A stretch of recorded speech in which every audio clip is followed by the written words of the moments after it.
Hi everybody, Amber here from Atomik Photography, bringing you chips and chips? I can bring you chips.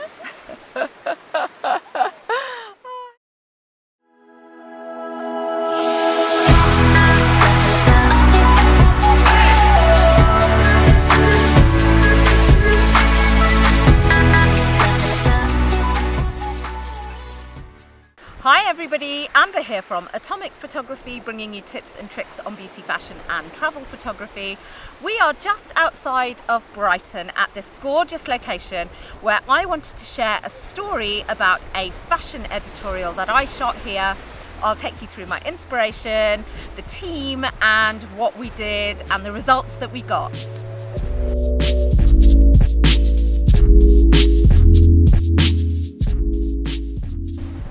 So I've always been fascinated by editorials that use the vastness of nature as some of their backdrops. And they tended to be ones in far-flung places and tropical locations. But actually, sometimes we don't realise how much beauty is right on our doorstep.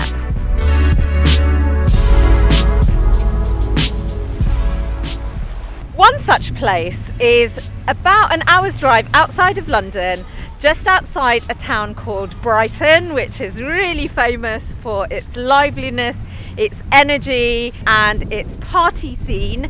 But just outside of Brighton there are the South Downs and some beautiful white cliffs, and I was inspired on a walk that I did with some of my cousins years ago to shoot in a location that had just as much drama as some of the far-flung places and tropical locations that I coveted when I was looking at fashion editorials.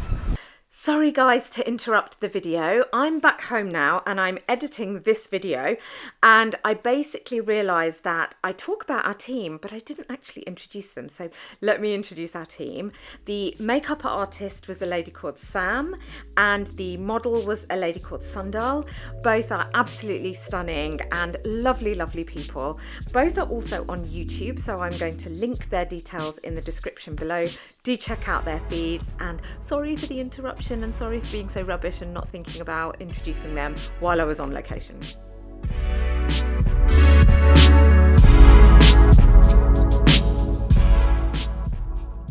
The landscape was so vast with all these sort of rock faces, multitude of colours and just a sweeping sort of sea line as well, that we wanted the styling to reflect some of that.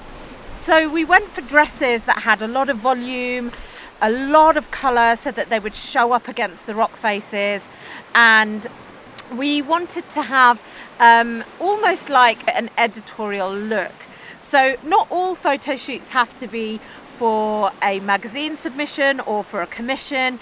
You can still apply the same professionalism that you would to your client work to your own portfolio as well, and that's what we wanted to do. So we were really looking at how we could get the best out of our model, out of the styling, out of the location, etc.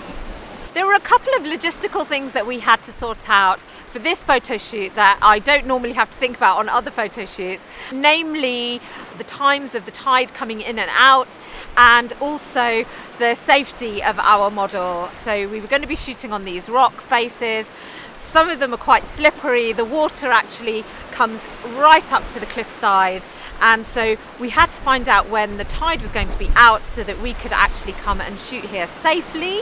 But also something that I use, which is an app on my phone, to find out at different points of time on a particular day where the sun is going to be, really helps you plan some of your shot list so that you get the best and you make sure that you get all the shots that you wanted and you're not having any sort of FOMO on the day, fear of missing out on any key shots that you really wanted.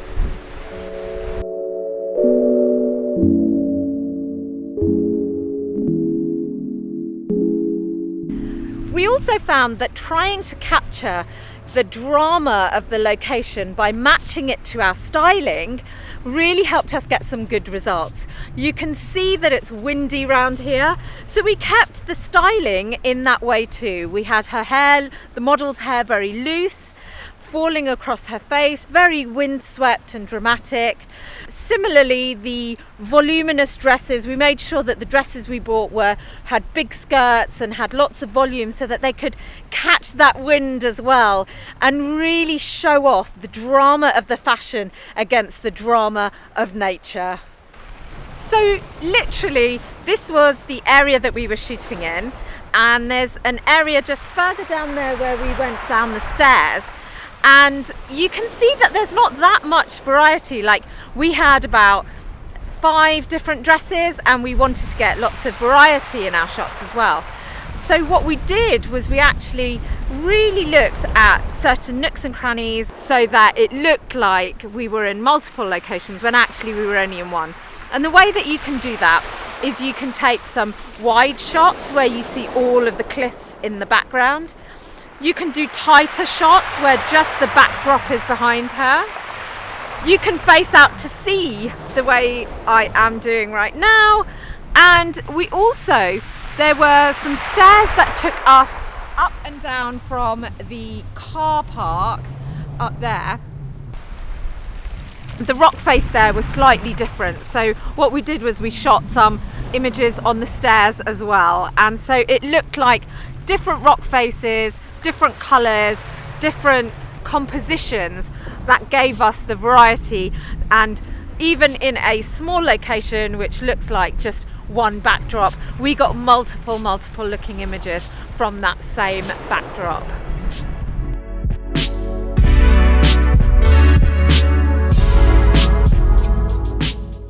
As well as enjoying the drama and the awesomeness of this scenery, key to some of the success of the shots that we got on the day were just that we had so much fun on this photo shoot. We collaborated, we shared ideas, we made sure that we all looked out for each other, we were safe, we had a really enjoyable time here, and we tried to capture the behind the scenes shots as best as we could. We didn't have the greatest equipment back then, but hope you get a bit of a feel for the fun that we were having on the day. And here are some of our favourites from that photo shoot.